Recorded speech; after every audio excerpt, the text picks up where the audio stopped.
I hope you enjoyed last week's video. Thank you for all the kind comments and thank you for posting all the work you did. This is video number 2, week number 2, and it's all about circles. So we're going to be learning to draw circles, ellipses and straight lines this week. If you manage to get to the end of the video, you will get to see what Lola has been up to this week. So she's been working very hard as well and doing lots of sport, haven't you? Yes, good girl, good girl. So keep watching, keep practicing, and I'll see you next week. So the first thing we're going to talk about is straight lines. When we're trying to attempt to draw straight lines, there's a few things we need to think about. And the first thing is about which part of our hand or arm we actually use. When we're trying to do very short lines, the best thing to do is only use your finger motion, or maybe fingers and a tiny bit of wrist. I don't know if you can see my wrist moving a tiny bit there, okay? So if we want short lines, we need to just use that, okay? Now you might notice as well, I'm moving my pencil quite quickly. If I try and do a short line and I go really slowly, it kind of goes a little bit bumpy. It's not a very smooth line. So we want to use a bit of speed. Now, not so much speed that we lose control. You need to find your speed. So find that perfect speed for you, okay? So we're just using the fingers, we're using a tiny bit of the wrist to do short lines. This is really important because later on we're going to be using straight lines to shade with as well. So when we're practicing our shading, it's really important we can do these small lines, okay? Because then we're actually going to be using these small lines, we can do cross hatching. Okay, so we need to be able to gain control over these lines, just like we did in that first video.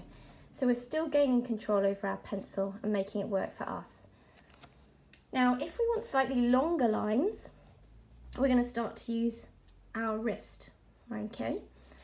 So another point to bear in mind while you're doing this is the angle of the paper for you.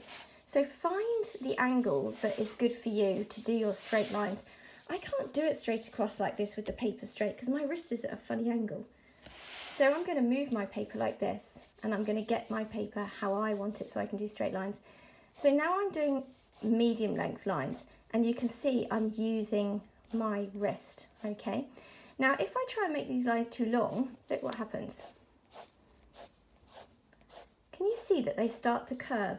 Okay, so starting to curve at the end, and that means I haven't got enough movement left in my wrist to go any longer, okay? So when that happens, you need to then move up to the next joint, which is your elbow. So if I want to go even longer lines, I'm going to be using my whole elbow, and I can achieve really long straight lines.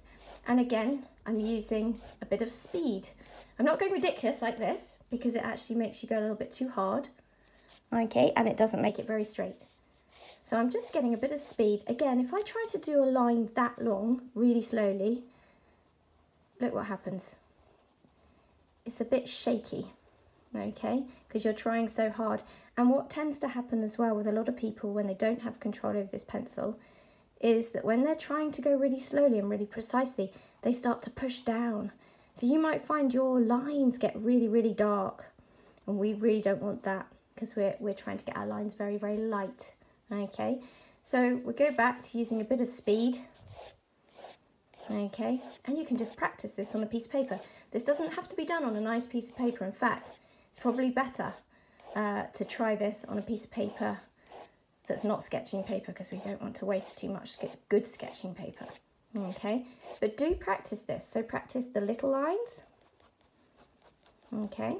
Just using finger motion and a little bit of wrist, okay, so we can achieve those straight lines. Then the medium length lines,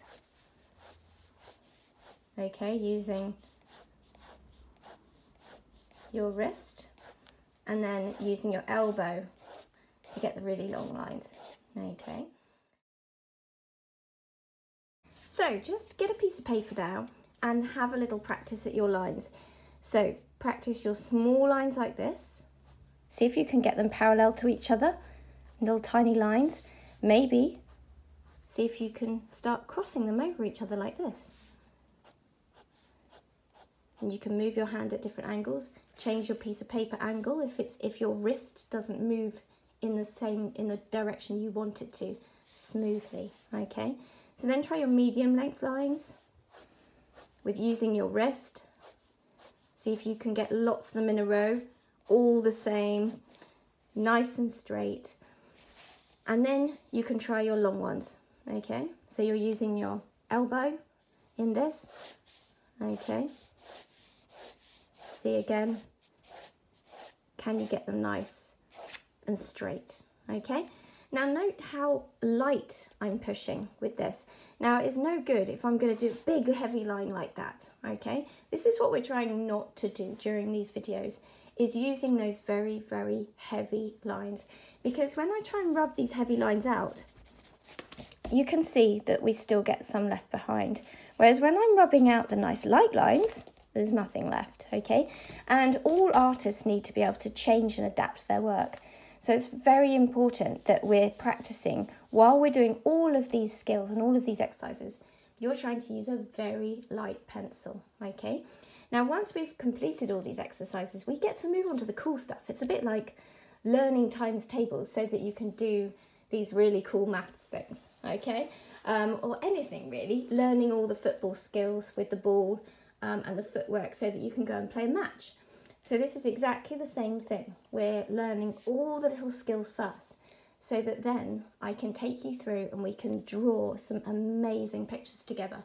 But I need to give you the skills first, okay? So I need you to practice. So a little bit every day, practicing those exercises from the first video, practicing our lines today, okay?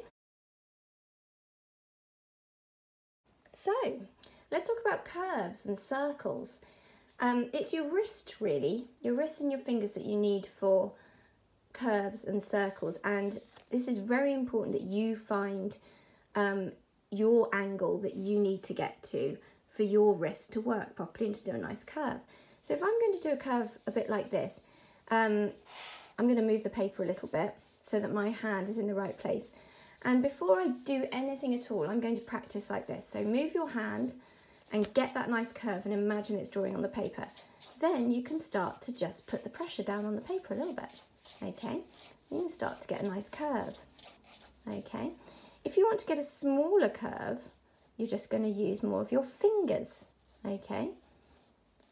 So just going backwards and forwards and practicing that lovely curve. But it might take a while for you to get the angle right of the paper, so I couldn't do that lovely curve if I was trying to do it straight on like this. My hand feels very awkward, okay? To get that nice flowing motion, I need to get it where I feel comfortable, and that'll be different for everybody. Now, please remember, the left-handed people out there, you're going to be a bit different as well. So you might find it easier to turn your paper in a different direction and have your hand at a different angle, okay? These are all things to bear in mind. Sometimes I'm teaching and most people are right-handed, and the left-handed people are trying to keep up and trying to do the same thing, but it doesn't work for them. And the reason is they have to almost do the opposite. So if you are one of those lovely left-handed people, then you need to maybe think differently. So you might have to do your curve over here, okay? And if you need to do one over there, you're going to turn your whole piece of paper around like this so that you can get it in the right place. Okay, so always bear that in mind. All of us are different, okay? So we're going to keep practicing our curves like this, because then we're going to turn them into circles. Now, we can either create a circle like this, so we're just doing a curve, okay? We can turn the paper, if it helps, and I'm doing my lovely sketchy lines. So this is one way of doing a circle. You just do a series of sketchy lines, and it's about doing lots of lines so that eventually you get the shape you want, and you can pick out the lines you want, and then maybe you can make those a little bit heavier once you've decided where your circle is. So that's one way of doing a circle. Another way is a little bit like we were doing with the lines, okay? So you're going to use the motion of your hand. So if you're doing a small circle, you're going to be doing a continuous motion with your fingers. So look how my fingers are working, okay? If I want a slightly bigger circle, I'm going to start to use my wrist. So you can see I'm getting quite a lot of motion now in my arm, okay? And then we go bigger still, we start to use the whole arm, okay? And it might take a while. Look how lightly I'm doing it, okay? And if we do it lightly, we can then choose the lines we like, and we can always darken up the ones we want to keep, okay? And I can go bigger and bigger. It gets harder and harder the bigger you get, but all you need to do a big circle is use more of the motion of your arm. So I'm using my shoulder now, okay?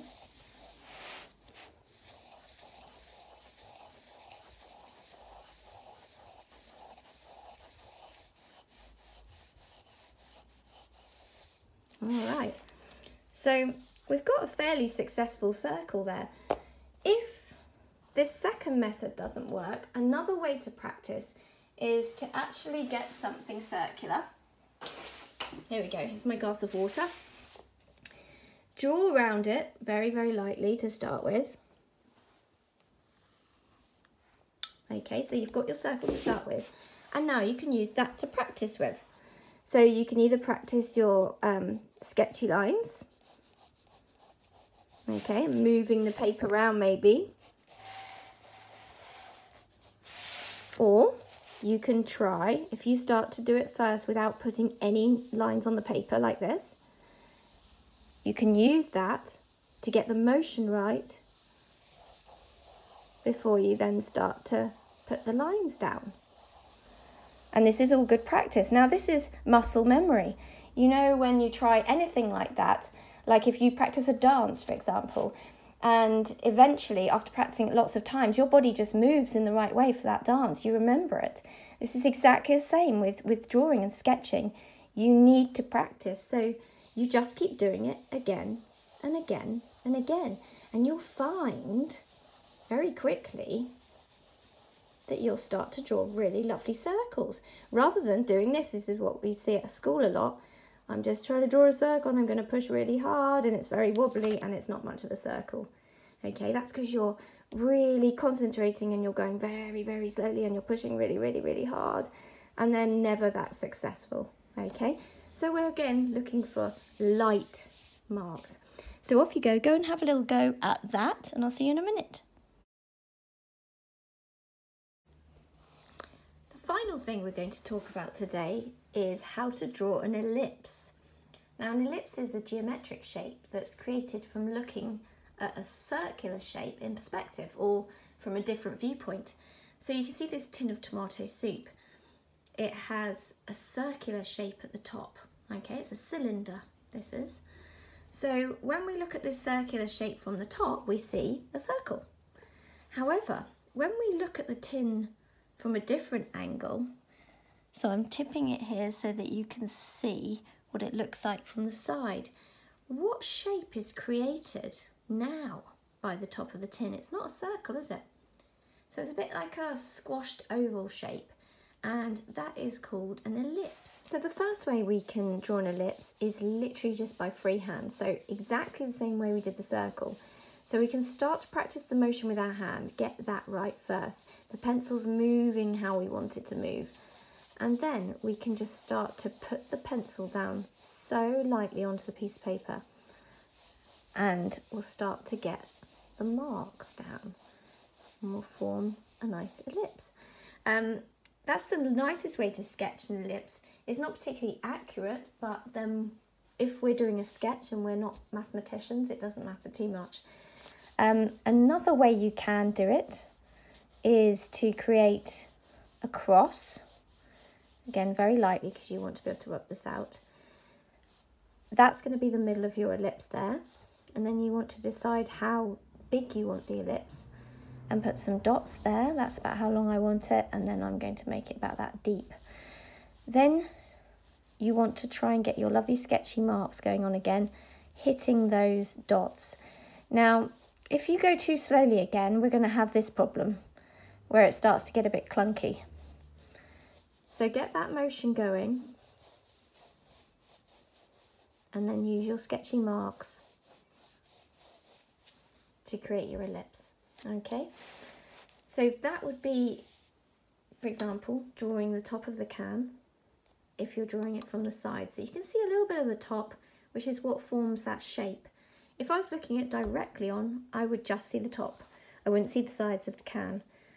But if I'm drawing it like this, I would see the sides, but I would also see a little bit of the top, which is why we've drawn the ellipse.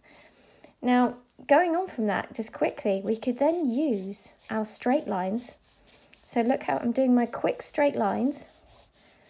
Okay, and again, really lightly. Look how lightly I'm pushing. You can barely see it. Okay, so we've got two parallel lines coming down like this if we were drawing this can. Now, if we want to draw the bottom of the can, and the top of the can has a circular curved line, what do you think is going to be on the bottom of the can? Exactly the same. So this is a curved object. This is round, and on the bottom, look, there's another circle. So it has to be the same as the top. So this line here has to match this line here. So they have to be the same. So I've got a nice curve there, okay? And I'm going to do a nice curve here. Now, if the can was see-through, I could simply do another ellipse, okay? Exactly the same as that one. But it's not see-through. So I could do an ellipse and then rub out the other side. So that's one way of doing it. So I could get my ellipse going.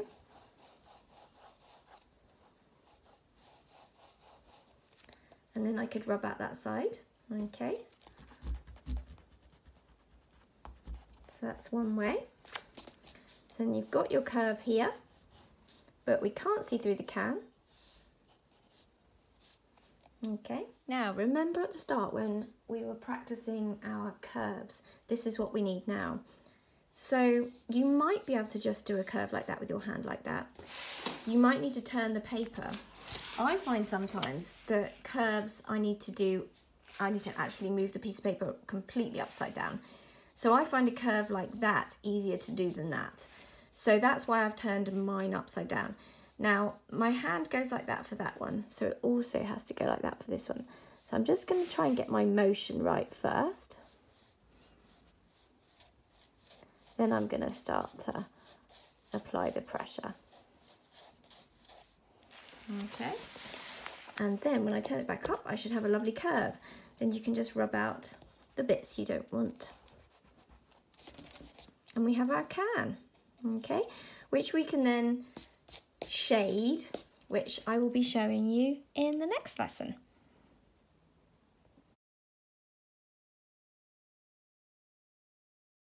This is what I would like you to try this week for me. You're going to first practice your lines, which we spoke about earlier. So you're going to be practicing getting those straight lines again, using your fingers, using your wrist, then using your elbow, getting them nice and straight, and trying to cross hatch them over. So we can go in different directions over the top of each other with straight lines. And we're trying to keep them really parallel so they're the same width apart every single time. Okay. So we'll try and practice that with our lines. That's the first thing you're going to do. And the second thing you're going to do for me this week is you're going to practice your circles. So the first thing we want to remember is you're going to practice the motion first and then make your marks. So remember, we're going to do it like this. We're not making any marks on the paper. We're just practicing that motion with our hand. Can we get a nice circular motion? Something to bear in mind with the left-handed people, it might feel better for you to go in a clockwise direction. It feels better for me and more natural to go anti-clockwise because I'm right-handed. But the left-handed people might feel better going clockwise. So something to bear in mind. Just go do with whatever is right for you. So the three ways we can practice, first of all, is using our sketchy marks. Okay, so a series of very, very light marks, exactly how we did in that first video, okay? When we tried to go from one dot to another using our sketchy marks. This time we're trying to go round in a circle, okay? It's a lot harder. The second way, which is probably my favourite way, is using a continuous motion. So continuous means it doesn't stop. So I keep going round and round and round. Again, I can practice first in the air, okay, without even touching the paper. Then I can start making the marks. But the marks, again, are going to be very, very light, okay? I don't want to see any dark lines here at all. So we must not have the hard pressure. We mustn't push hard.